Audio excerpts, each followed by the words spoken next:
अस्सलाम वालेकुम दोस्तों, कैसे हैं आप सब लोग। मैं हूं आपका टीचर जाहिद हयात बलोच। अच्छा, जैसे कि लास्ट टाइम हमने नोमेरिकल्स किए थे सेकेंड ईयर चैप्टर के इलेक्ट्रोस्टैटिक। आज मैं मूव कर रहा हूं फर्स्ट ईयर की तरफ, जो कि चैप्टर है हमारे पास ग्रेविटेशन सिन टेक्स्ट बुक में चैप्टर नंबर 6 उसके नोमेरिकल्स। ठीक है, तो इसमें जो सबसे पहला क्वेश्चन है हमारे पास, ठीक है, a 10 kg mass at a distance of 1 meter from a 100 kg mass, find the gravitational force of attract when। यानी कि हमारे पास दो मास हैं, जैसे कि हमारे पास, मैं आपको बना के दिखाऊं। जैसे कि हमारे पास यहाँ पर दो मासेस मौजूद हैं। एक मास हमारे पास ये रहा, इसको मैंने नाम दे दिया m1, और एक मास मेरे पास ये रहा, इसको मैंने क्या नाम दे दिया m2। अब मैंने एक बड़ा बनाया एक छोटा बनाया, इसका वजह ये है क्योंकि हमारे पास सवाल में ही कह रहा है कि एक जो मास है वो हमारे पास कितना है 10 kg, और दूसरा जो मास है वो हमारे पास कितना है 100 kg। ठीक है, अब सवाल में ये बता रहा है कि इन दोनों के दरमियान जो फोर्स लगेगा, और कौन सा फोर्स, फोर्स ऑफ अट्रैक्शन लगेगा, तो वो हमारे पास कितना होगा कैलकुलेट करना है।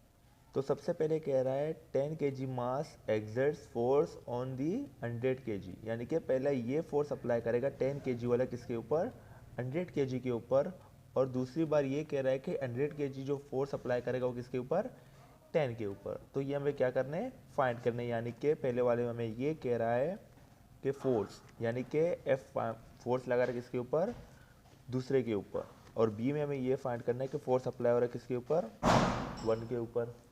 ठीक है, तो हमारे पास यहाँ पर डेटा मौजूद है कि हमारे पास यहाँ पर m1 मौजूद है कितना 10 kg, m2 हमारे पास कितना है 100 kg, और हमारे पास जो रेडियस है, जैसे कि हमारे पास डिस्टेंस मौजूद है कि दोनों के दरमियान डिस्टेंस कितना है, तो इसको हमने नाम दे दिया r। रेडियस नहीं है हमारे पास, क्या है r, यानी कि डिस्टेंस इन दोनों बॉडीज़ के दरमियान, जो कि हमारे पास कितना है 1 मीटर।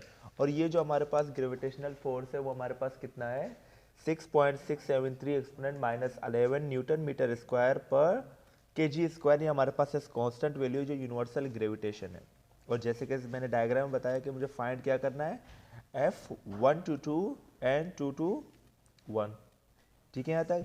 अब सोल्यूशन में हम जाते हैं। सोल्यूशन में सबसे पहले डायरेक्ट एंड डायरेक्ट हमें यही कहा गया है कि according to Newton's law of gravitation, जो न्यूटन का लॉ ऑफ ग्रेविटेशन है कि F is equal to G m1 m2 upon R square. तो सारे जितने भी डेटा है हमारे पास, सारे जो अननोन वैल्यू है, अननोन नहीं कह सकते, सारे हमारे पास अभी क्या हो गए, नॉन हो गए, क्योंकि हमें इन सब की वैल्यूज हमें मालूम है।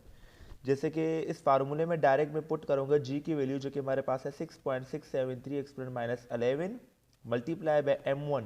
m1 मेरे पास कितना है 10, और m2 मेरे पास कितना है 100 डिवाइडेड बाय 1, यानी कि r हमारे पास कितना है 1, और उसका क्या हो गया स्क्वायर।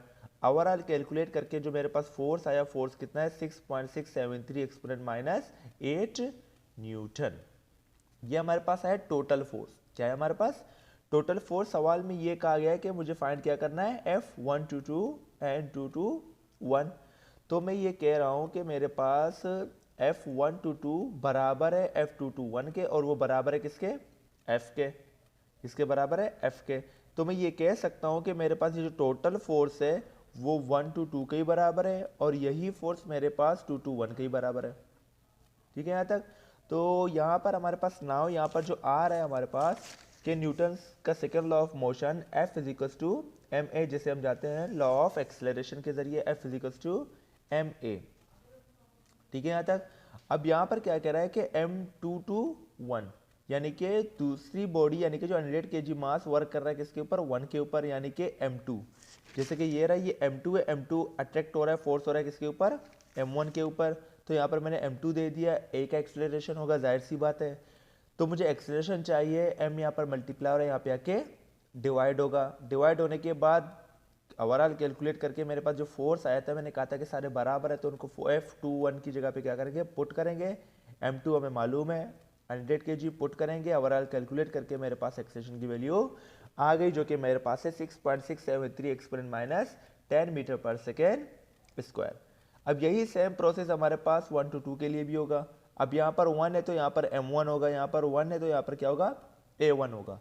वही सेम प्रोसेस यहाँ पर M1 मल्टीप्लाई हो रहा है, यहाँ पे आके डिवाइड होगा तो ओवरऑल वैल्यू पुट करने के बाद जो आंसर आया वो हमारे पास 6.673 एक्सपोनेंट माइनस 9। ठीक है, यहां तक सही है, ये इसका क्या गया आंसर। ठीक है, अब चलते हैं, मूव करते हैं सेकंड क्वेश्चन की तरफ, जो कि हमारे पास सेकंड क्वेश्चन है, compute gravitational acceleration at the surface of the planet Jupiter. ठीक है, which has diameter as 11 times as compared with that of the earth and a mass equals to 318 times that of earth। ठीक है, यहाँ तक यानी कि कुछ इस तरीके से होगा कि मेरे पास ये जो अर्थ है, ये मेरे पास क्या है, यहाँ पर अर्थ मौजूद है। ठीक है, अर्थ मौजूद है, अर्थ का यहाँ से लेकर यहाँ तक जो डायामीटर है, क्या हमारे पास डायामीटर ऑफ अर्थ, ऐसे डायामीटर यहाँ से लेकर यहाँ तक डिस्टेंस जितना भी होगा उसको अगर मैं 11 टाइम्स मल्टीप्लाई करूँ, 11 टाइम्स क्या करूँ मल्टीप्लाई करूँ, तब जाके मेरे पास 1 टाइम्स डायामीटर ऑफ क्या आएगा जुपिटर आएगा। यानी कि 11 टाइम्स डायामीटर मिला के हमारे पास एक जुपिटर का डायामीटर बनेगा। ठीक है, यहाँ तक। और यहाँ पे कह रहा है कि हमारे पास जो the mass equals to 318 times, यानी कि जो हमारे पास अर्थ का मास है, ठीक है, जो कितना है 6 एक्सपोनेंट 24 kg, इसको अगर मैं मल्टीप्लाई करूँ 180 टाइम्स,